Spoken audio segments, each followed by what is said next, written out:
Macho Movie Monday. Oh, yeah!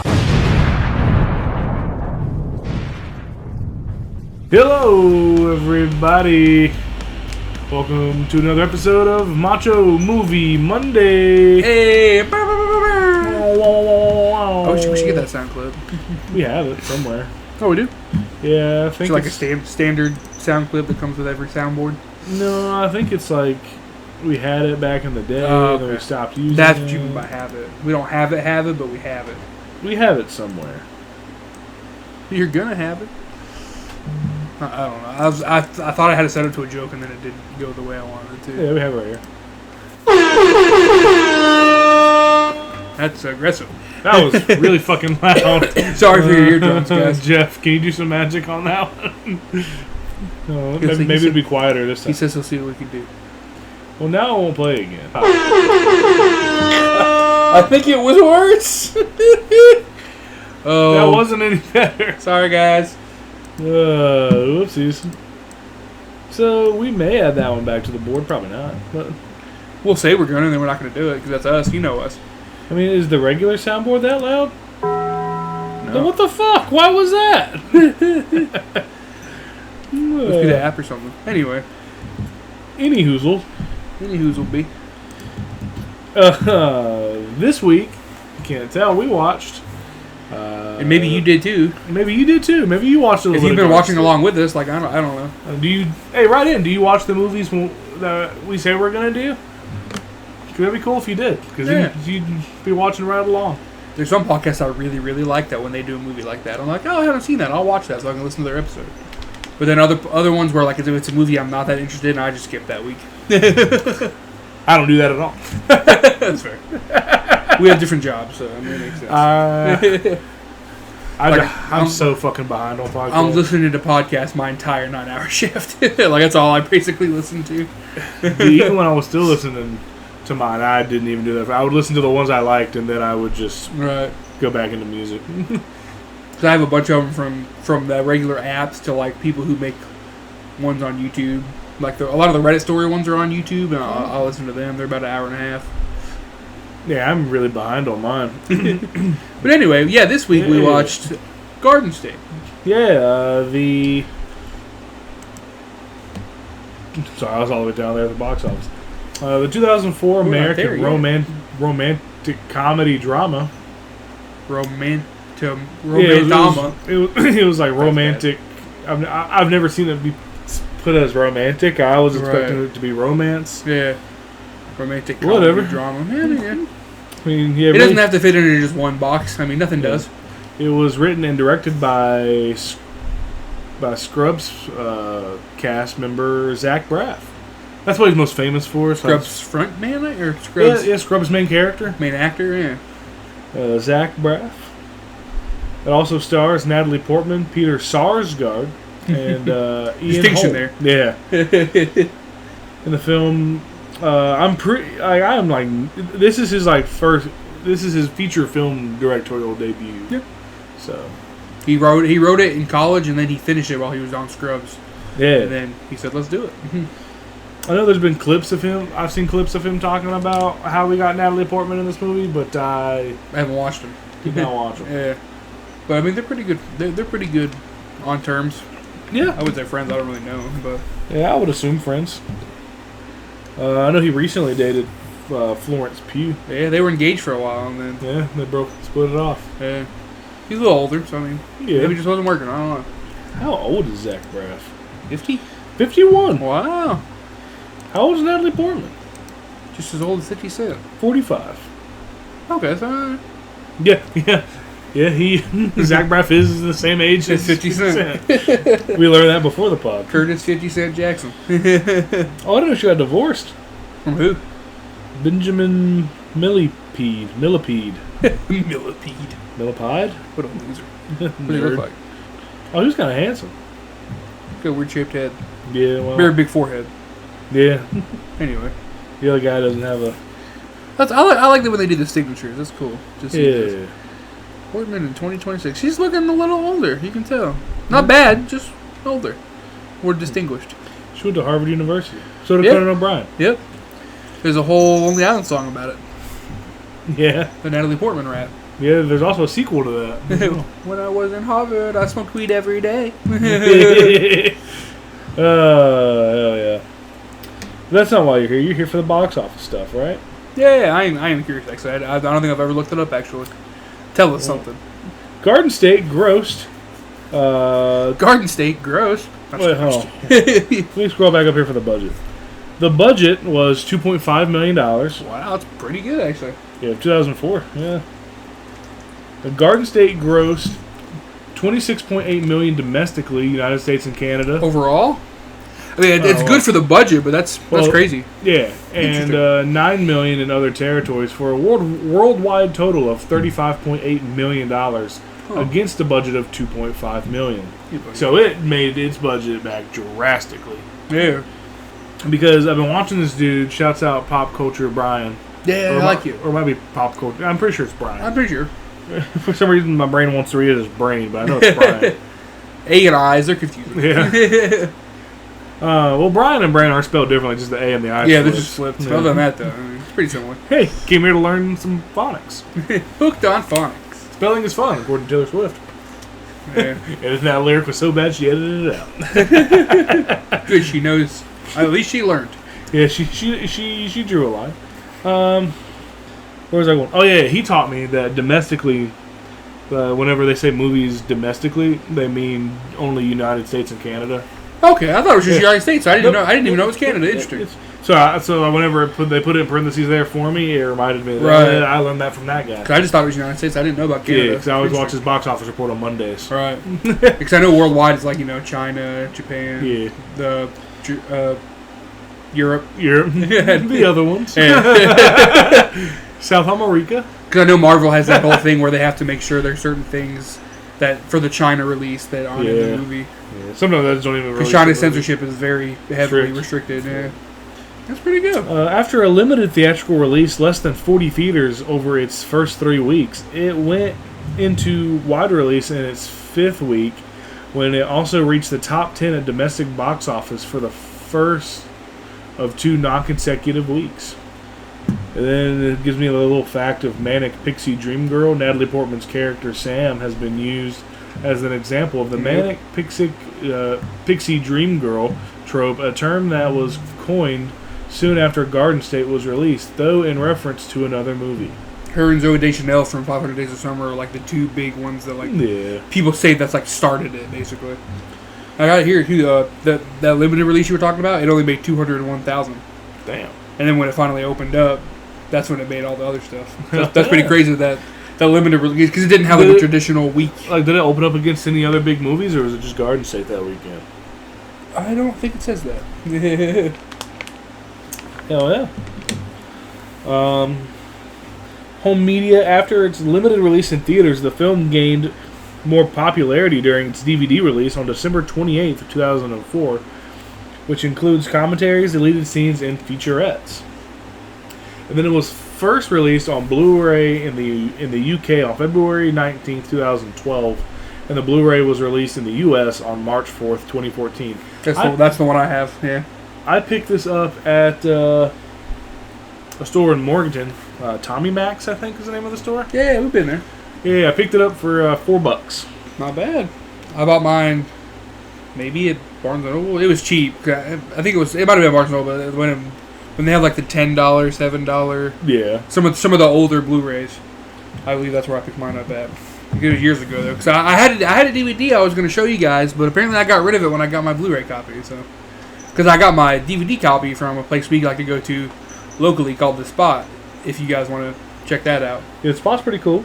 They got a lot of good Blu-rays and very good deals. Tell them the burger sent you. That's why I got the DVD of it, because I found that years ago. Oh, yeah. Years ago I'd seen it. I'm like, oh, Zach Braff did a movie. I've never seen that before. And then I watched that DVD, and it kind of shaped who I was for a while. But we'll get into that when we get into the how we liked it. Peter DeBerg of Premiere wrote, "Garden State gets it.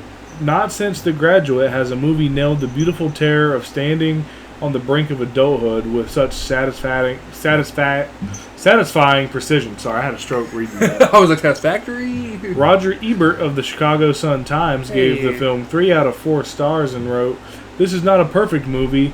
It meanders and ambles and makes amazing detours, and it's smart and unconventional with a good eye for the perfect detail." Some reviews were more mixed. Todd McCarthy of Variety said, "Feels too piecemeal and ultimately inconsequential with Keith Phipps of the..." Phipps? Yeah.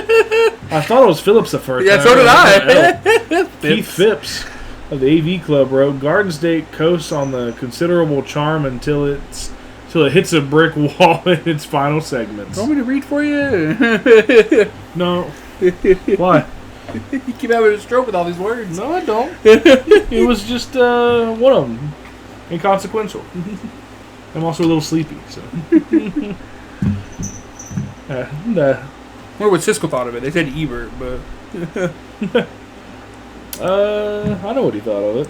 Who cares? Probably. He was the more harsh of the two. Yeah. Okay, so on Rotten Tomatoes, the critic score has an 86%, and the people score has an 88%. I was going to read some of the reviews, but I don't want to. What did I think of it? 1 star. No. Oh, cool. They have a most popular on this thing right now. Obsession's at 94%. That's not the movie we're talking about, but maybe soon, because it is out. It is out now. Surprised its closure day as high as it is. Yeah. Spider-Man No Way Home's at 91. Interesting. Match of the Universe is 67. Damn. Supergirl's at 52%. Yikes. The Devil's Mouth. Mouth like. The fuck is 72 hours? Whatever it is at 17%. Sorry, that's not why we're here. Sorry, guys. Tangents. It's a movie podcast. We like to talk about movies. Yeah. Leviticus is at 92%. Interesting.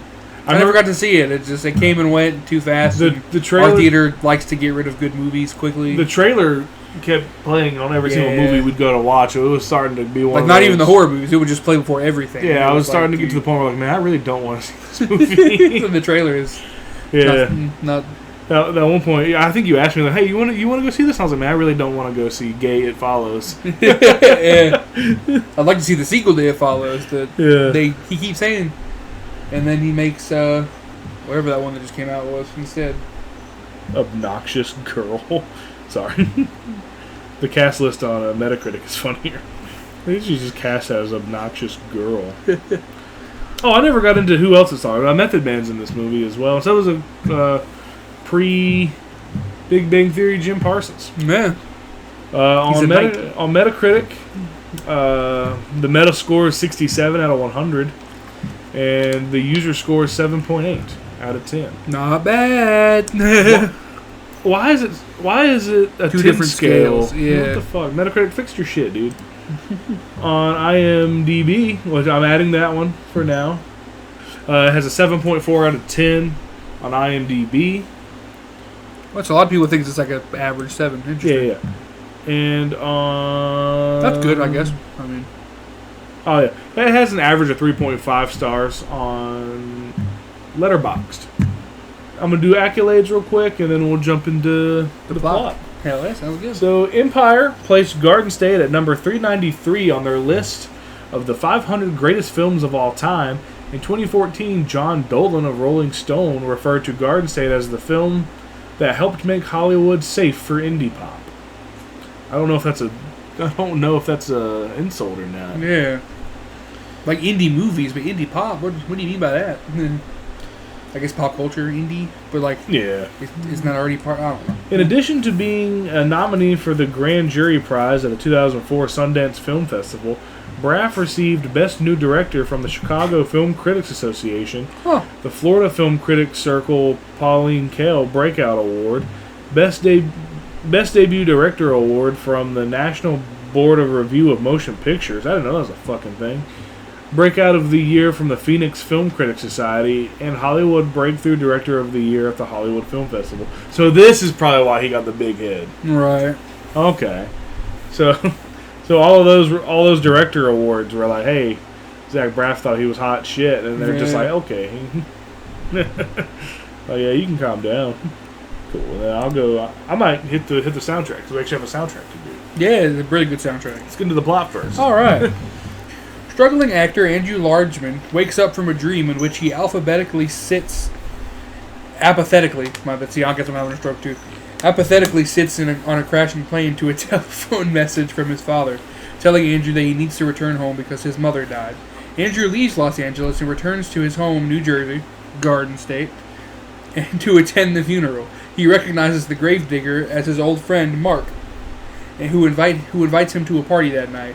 At home, Andrew's father gets him a doctor's appointment for his headaches that he's been having. Later that night, Andrew goes to the party where he meets up with Mark, Dave, and Jesse, an old friend who has just earned a fortune by creating a silent Velcro. After smoking and taking ecstasy at the party, he still remains detached. The morning after the party, Andrew proceeds to the appointment in the waiting room. He meets a young woman named Sam who is a pathological liar. She later explains that the most times she does not know why she lies at all, and will admit to them afterwards. In Andrew's meeting with his doctor, it is revealed that Andrew has been on lithium and mood stabilizers, as well as antidepressants since the age of 10.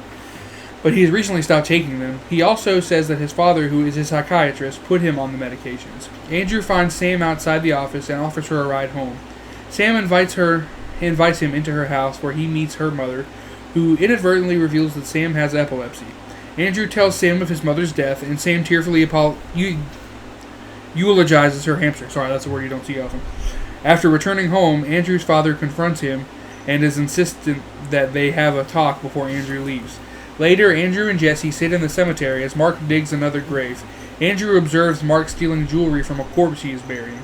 Andrew then returns to Sam's house, and the two spend the rest of the day together, joining his friends later at Jesse's mansion. Andrew tells Sam that he pushed his mother in frustration when he was 9 years old, knocking her over a broken dishwasher and leaving her paraplegic. He says that his father blames him for his mother's paralysis and put him on medication to curb the anger he supposedly harbors. Sam listens and Andrew admits his feelings for her. The next day, Mark tells Andrew that he needs help tracking down a going-away present for him. Sam, Andrew, and Mark spend the day together, ending it in a quarry in Newark, where Mark talks to a man named Albert who is employed in keeping intruders out of the quarry. The three discuss the reasons why Albert and his wife chose to live in the quarry. Albert explains that living there and exploring the quarry is doing something that's completely unique that's never been done before, mirroring an earlier speech by Sam. Finally, Albert explains that what actually matters is living with his family. Andrew is inspired by the conversation, and outside in the rain, he climbs atop a derelict crane and screams into the quarry, joined by Sam and Mark, where he and Sam share a kiss. When Sam and Andrew look at the gift later, it turns out to be Andrew's mother's favorite necklace, one of the items Mark stole from her grave, sold and subsequently relocated. Andrew eventually talks to his father and states that he was not to blame for his mother's accident and that he will live the rest of his life without medication. He forgives his father and says he wants to build a better relationship with him. The morning after, Andrew says his goodbyes to Sam at the airport while she begs him not to leave. He acknowledges that she has changed his life, but also recognizes that he still has to fix his personal problems before continuing the relationship. Andrew boards the flight, and Sam is left crying until Andrew, changing his mind, returns to Sam and says that he does not want to waste any more time without her. And they share a kiss, and that's the end of the movie. The very first kiss in the rain was aggressive. Yeah. He opens his mouth a little too. He opened his mouth a little too much. And I like the pan from Mark. He's like, "Oh, Mark's here," and it's like, "Go away, Mark. we're gonna focus on the kiss." No, Mark, fuck you. Mark's smiling, and then he goes, "Okay, okay, that's enough of Mark." I always thought that was funny. Yeah, the story was really good. Agreed. I really liked it. Like it's nothing new. It's been done before, but it's really good, and it's got its own personal little touches that I think Zach Braff was uniquely qualified to do, and I think it works out pretty well. Yeah, I mean, I'm surprised he didn't get more acting roles after this, but I feel like everyone was like, "Oh yeah, that's just the guy from Scrubs." Right. So maybe sitcoms hurt your career in the long run. Maybe. Because it kind of hurt the guy from How I Met Your Mother. Yeah. Ted Mosby. Yeah. I used to know his real name, but One of those names you forget pretty quickly. Yeah, because I watched a Pop Culture Brian video on him. There's so many other people that, like, from that show went on to do big things, and he just didn't. And he was the main character. So, yeah. Being the main character kind of sucks. Yeah, all the side characters, they go on to do stuff. Because, I mean, I've never watched Friends, so I don't really know who the technical main character is. But based off of success rate, I'm going to assume it was David Schwimmer. I honestly think the second least person to do anything too big was probably Kobe Smulders. Oh, yeah. Like, she was in Marvel movies, but she wasn't a big character in Marvel. No, yeah. So big they And then probably Jason Segel right after. Yeah. Like, he's doing stuff now, but... he was in comedies, a couple Muppet movies. Yeah, for a while there, he wasn't doing anything. Now he's kind of back on his shit with that one with Samara Weaving and that show he's on. Shrieking on Apple TV. The red-haired girl, can't remember her name, but she was in American Pie, and then, like, kind of after that show, she kind of just stopped being in things. Yeah. I mean, it's like Big Bang Theory. Nobody does anything now from that show. Yeah, really. Fuck, dude. Yeah. Well, Johnny Krasinski said he was just cool not being in stuff. Yeah. And Jim Parsons basically said he's kind of just, he'll take a role if he likes it, but that's about it. I remember he was in a movie. Oh, yes. Yeah, Jim Parsons was. I already said that, I'm pretty sure. He did a movie that looked really good that I forgot about. Who, Jim? Yeah, I can't remember what it was, but... Yeah, I know he was in something about him in a relationship or something like that. I know he was in an animated movie with Rihanna. Yeah, Go Home, something. Something like that. It was still playing at the theater whenever I got hired back in 2015. He's still animated purple alien. Yeah. Yeah, but other than that, I couldn't tell you any plot points. This film did release a soundtrack. The music that accompanied the film was handpicked by Braff. Commenting on the selections, he said that essentially I made a mix CD with all of the music that I felt was scoring my life at the time. Oh, at the time that I was writing the screenplay, my bad. Put a comma there, dog. Braff won a Grammy Award in 2005. Sorry. They give out Grammys for soundtracks? Yeah, that's how Eminem has a Grammy. Interesting. For Best Original Song. Interesting. Well, yeah, I guess that makes sense. Like the whole soundtrack, that's pretty interesting. He won a Grammy in 2005 for Best Compilation Soundtrack for an album for a motion picture, television, or other visual media at the 47th Annual Grammy Awards. The film's trailer won an award at the Best Music at the Golden Trailer Awards. They have trailer awards? Interesting. The Broadcast Film Critics Association nominated it for the Best Soundtrack at the 10th Critics' Choice Awards. You know, if I was doing Golden Trailer Awards, I would have an award for trailer that didn't give away the most. Nowadays. Because goddamn trailers do that way too much. So he handpicked all the music. The film's budget limitations meant that obtaining all the songs Braff wanted for the film proved difficult, but Braff felt that the soundtrack was so integral to the script, he sent a copy of it with every request he sent out. Oh, that's cool. Interesting. The music in the film features a number of indie rock artists, notably the Shins, who, if you want to see the Shins, they're on tour with Weezer this year. Yeah, I'm excited to see them. Yeah, so if you want to see The Gathering, which we'll get into this in our other podcast Wednesday, but yeah, they'll be on tour with the Shins and Silver Sun Pickups with Weezer. I'm super stoked for that because I've always wanted. Ever since this movie, I've always wanted to see the Shins. Hell yeah! Because there's a couple other songs that aren't on this soundtrack by the Shins that I also really like, so I'm excited. In an early scene, Sam, Natalie Portman, passes Andrew Largeman, Braff, a headset which is playing the song "New Slang" by the Shins. So fucking good. I love that song. As she says, "You got to hear this one song; it'll change your life, I swear." A second Shins song, "Caring is Creepy," is also featured on the soundtrack. Another great fucking song. Songs that did not appear on the album. The song "Orange Sky" by Alexi? Yeah, I think so. Okay. Alexi Murdoch was also featured in the movie, but did not appear on the soundtrack as the rights to the song were owned by Fox's The OC. It was played between New Slang and I Just Don't Think It'll Ever Get Over. Sorry. I just don't think I'll ever get over you. Sorry, Jesus Christ. In the film. The song "Hey Little Mama" by the Shoe Shot All-Stars is playing in the background of the party scene where Jesse reveals selling his silent Velcro pad. Later during the party, the song "Whitey" by Everlast is playing in the background during a game of Spin the Bottle. Oh, okay, yeah, I knew that song sounded familiar. Interesting. In the interlude between portions of the song in the waiting line. Hey, little mama. Hey, little mama, let me whisper in your ear. I was like, oh wait, that too early. My bad. Additionally, Love Will Come Through by Travis was used in the film's trailer, but never made it to the film or onto its soundtrack. The trailer also featured Such Great Heights in the original version by the Postal Service, which is basically Death Cab for Cutie. It's the lead singer. Oh. Yeah.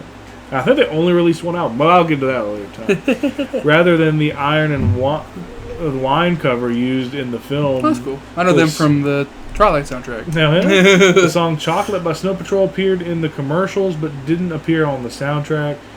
The song Adelita by Francisco Tarrega was played on guitar by Mark when he was talking to Andrew in his room and played on... I just thought he was plucking the guitar. I didn't know the actual song. Yeah. On the video of Sam ice skating in the alligator costume. Also, 3 Times a Lady by Lionel Richie is sung during the funeral scene. Fun thing about that, Cobra Starship has a cover of it.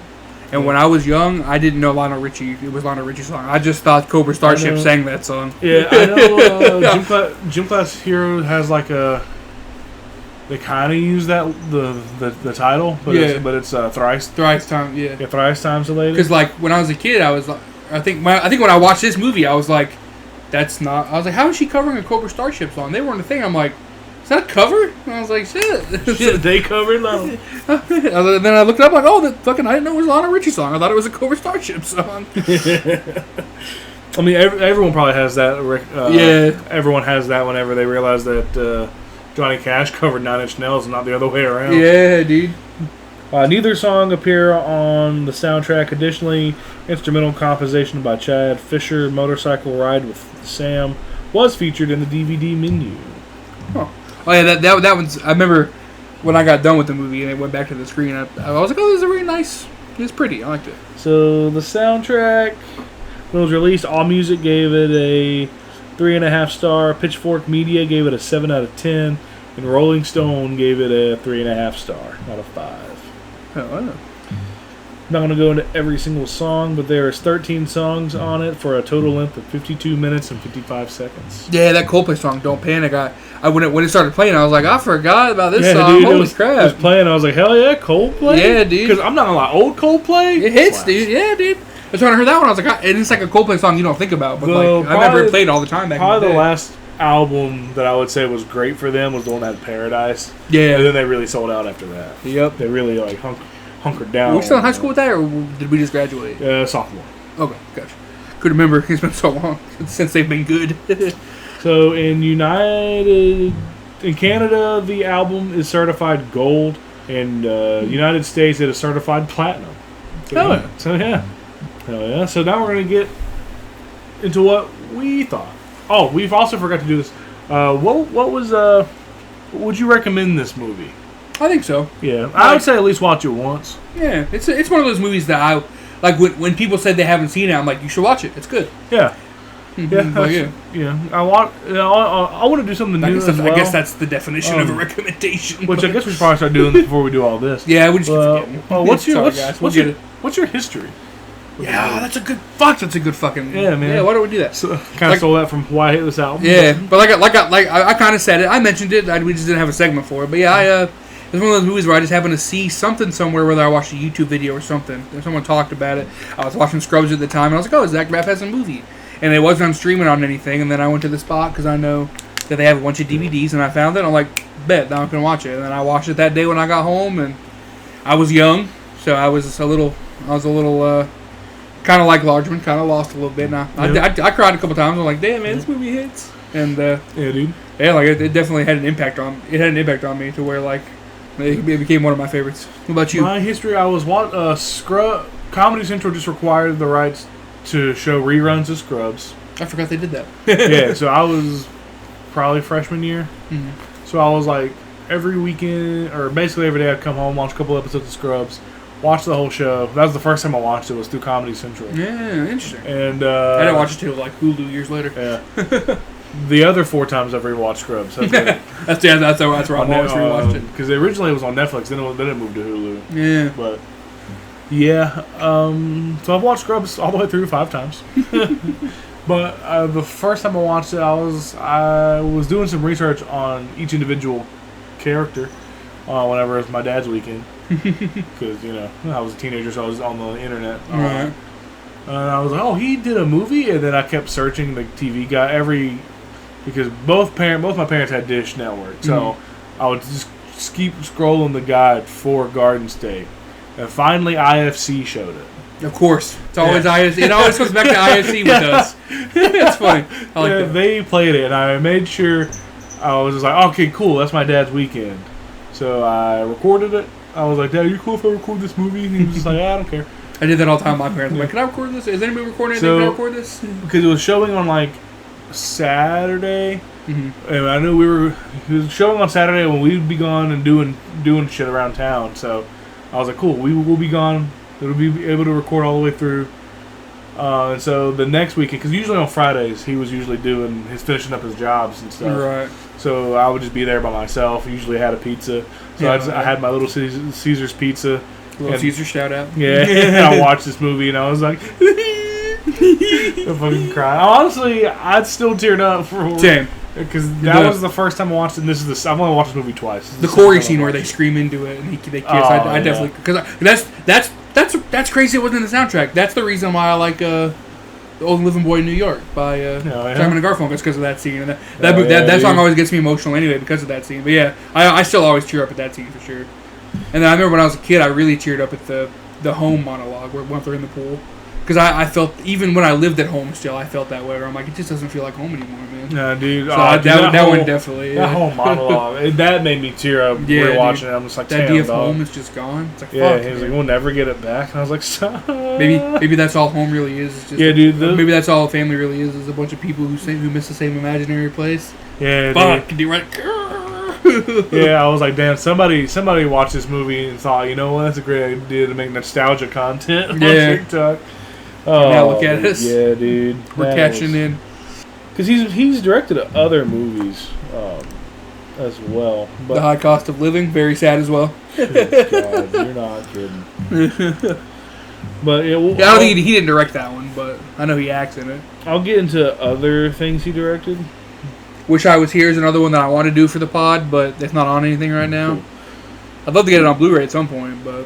Yeah, so let's get into what you thought. You want to go first? Yeah, I kind of forgot because we're trying out the new segments. Yeah. I was nervous when we first started that it wasn't going to hold up. When you suggested, I was like, man, I really hope it still holds up. But surprisingly, it still does. Like I said, all the points we've talked about were like the real emotional beats. I'm like, no, they hit me the same way. Yeah. I think they resonate even more now as a basically 30-year-old. Like, it definitely still resonates, and I really enjoyed it. I really liked this movie when I was younger, but I was also like really into Zach Braff when I was younger. Same. But I also kind of I was a little nervous about it. I was like, man, I really hope this movie didn't age like shit. Yeah. And then I watched it, and I was like, oh no, this is still a really good fucking movie. Yeah, dude, solid. Yeah, it still makes me emotional. Now whether I make it like a thing to watch, I probably won't. I mean, this is the first time I watched it was in like 2010. I think after today, it'll be one of those things where, like, if someone says they've never seen it and they want to watch it, like, hey, I got it if you want to watch it. Yeah. Like, it'll be one of those movies I show to people if they want to watch, if they've never seen it. But I probably won't watch it again anytime soon. Right. But I enjoy owning it on physical media because that's my right. Yeah, I love physical media. I think Zach Braff and Natalie Portman did really well in this movie. Agreed. If I'm giving it a rating, I'm probably going to do 3.5 burgers out of 5. I also was going to do 3.5. Okay, hell yeah. Interesting. Hell yeah, dude. Because it's not quite at 4 territory for me anymore. Yeah. Maybe when I was younger it would have been. Yeah. I think it probably would have been. But right now I think 3.5, yeah, for sure. I highly recommend it. And so 3.5. You got any trivia? I'm going to look at some, yeah. Let's see what we got. Not trivia, but you know what I mean. Some fun facts. Natalie Portman was the only member of the cast to wear a safety harness on the crane in the quarry. Because of her size, the crew was afraid she would slip and fall. Interesting. Well, good for them. They were concerned. Oh, that's cute. The tombstones in the pet cemetery were made by the cast and crew and feature their own deceased pet names. Mm-hmm. That's cute.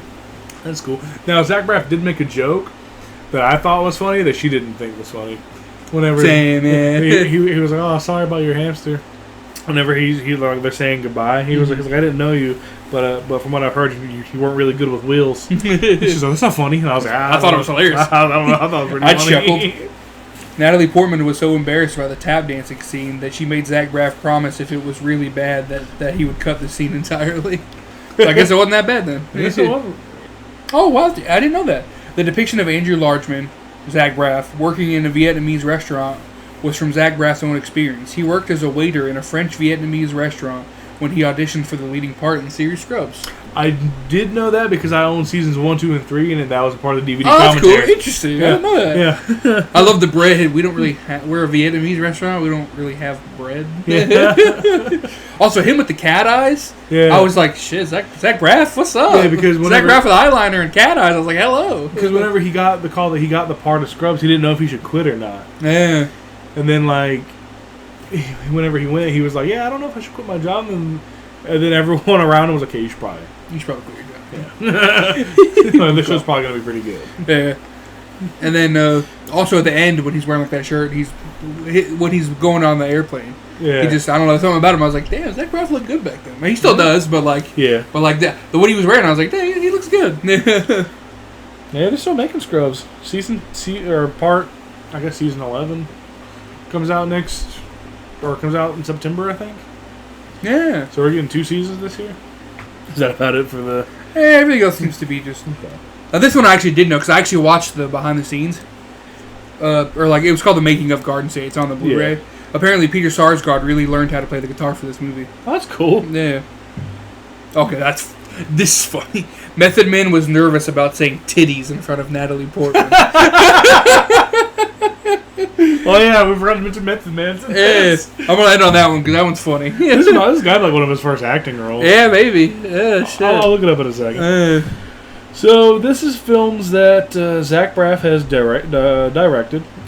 He did a short film in '97 called Lionel on a Sunday. Yeah, that was the first thing when I looked up his thing. I was like, oh, interesting. I didn't know he did anything before that. Letterboxd has a thing for it, but I've never clicked on it. All right. I did. Clicked on it to add it to my watch later. Right. Garden State. He did. He directed Garden State? No way. No way. He did Wish I Was Here, which was in. I love that movie. It's he really did. Good. Oh, I guess he didn't direct High Cost of Living. I guess he was just in it. What the? Yes, I said that earlier. Sorry, my bad. Oh. Yeah, I thought he directed it. My bad. Video Games. Wish I Was Here, movie? which is in 2014. He directed Going in Style, which is a remake. I'm pretty sure. Yeah, with God, Morgan Freeman. Morgan Freeman, yeah, and Alfred. Yeah. Michael Caine. Yeah, that's it. Goddamn. He did another short film in 2019 called In the Time It Takes to Get There. He directed a movie with Florence Pugh and Morgan Freeman called A Good Person in 2023. Interesting. And he directed quite a bit of episodes of Scrubs. Yeah. He was in a show called Alex Inc. Yeah, I saw the trailer. It didn't look that great. I never watched it. He directed one episode of Ted Lasso. Interesting. And he did an episode of Solos, 5 episodes of Shrinking. Yeah, then Shrinking's that one with Jason Segel. I've heard it's really good. Yeah, it's also created by Bill Lawrence. Yeah, I've heard it's about like a psychologist. And then a show called Rooster, he did one episode of, I think. Never heard of that. Oh, that's the one with Bill Lawrence created it and Steve Carell's in it. Oh, yeah, that's also on Apple TV. I remember... yeah, I've heard good things. I remember Woody Wilcox talking about it. I have a buddy at work that watches a lot of the Apple TV stuff, and he's always telling me about these great shows. I'm like, I'll watch them eventually. Yeah, he directed the music video for Laszlo Bane's Superman, which is the theme song to Scrubs. I didn't know he directed that. Interesting. He did Gavin DeGraw's music video for Chariot, and Joshua Radin, I'd Rather Be With You. Isn't that the guy from How Much Mother, Josh Rad? Could not tell you. Interesting. I think that's his name, actually. Josh Gadner? Radner? I don't know. Apparently he was on an episode of Community. Yeah, he revoiced the repilot episode, remember? Where he does like the voiceover at the end, like when Ahmed's talking about it. I totally forgot about that. Yeah. When was it's one of my favorite episodes. The High Cost of Living? That was 2010? Really? I thought that was a little before that. Interesting. Damn. Who directed it? Oh, it was written and directed by Deborah Chow. What was her name? Yeah, what's she doing? There's no photo of her. Oh, known for High Cost of Living, The Mandalorian, and Obi-Wan Kenobi. Interesting. That's probably why. That's probably why I know her anyway. Yeah. I know you haven't watched any of that. But Oh, she also did Flowers in the Attic, The Hill, Day Pass, Oh, okay. She directed The Mandalorian and Grogu? No. Oh, okay. No, she was Sash Ketter. Oh, okay. Oh, she acts too. Interesting. Okay. She was American Gods. I remember that. Huh. Yeah, she was also in The Mandalorian. Better Call Saul. Okay. She was in the Black Summer music video for Chili Peppers. Man in the High Castle. Dad loves that show. Huh. Based on a book. Yeah. The High Cost of Living, probably not on anything. But yeah, I really thought he directed it. But yeah, I know it's just a really fucking sad movie. But we're not here to talk about that movie. Yeah, sorry. We're getting into some other stuff. Yeah. Yeah, I'm going to close out the rest of this. All that good jazz. And then we're going to do one more thing before we skedoodle. It was Method Man, wasn't it? Yeah.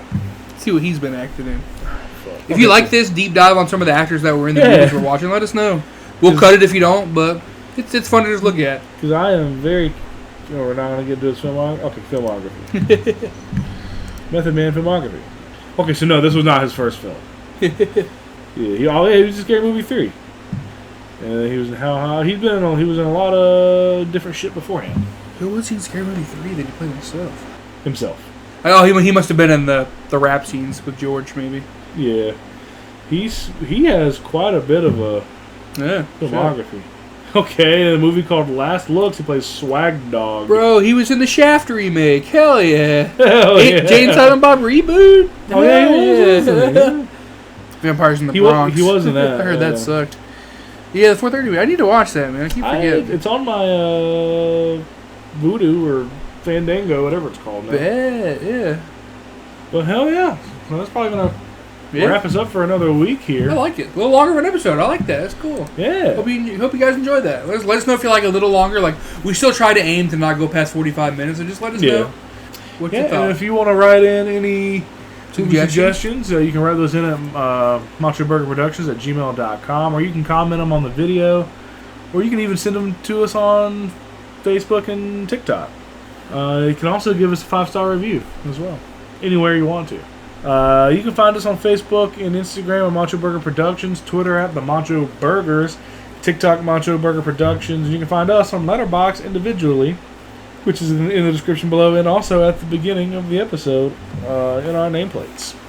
We'll be back next week with the 2025 movie based on the Stephen King short story, which we've done. No, I don't know. Which we've done. It was a Bachman book, right? It wasn't. It was like one of his first ones, I'm pretty sure. Yeah. It was like one of, or it might be his. Because you only wrote like 3 under Bachman. It was that, The Running Man, and something else. Yeah, so we'll be doing The Long Walk, starring Cooper Hoffman, David Johnson, and Mark Hamill. Oh, and congratulations to David Johnson for being the new Black Panther. I'm excited to see how that works out for him. And so that's 2 Mark Hamill Stephen King movies we'll be doing. Yeah, hell yeah. Nice. It'll be our second, newer movie. Yeah, hell yeah. So, yeah. We'll be getting to that next week. I've been Dylan. I've been Kyle. If you can't laugh at yourself, life is going to seem a whole lot longer than you'd like. It says balls on your face. Stay macho.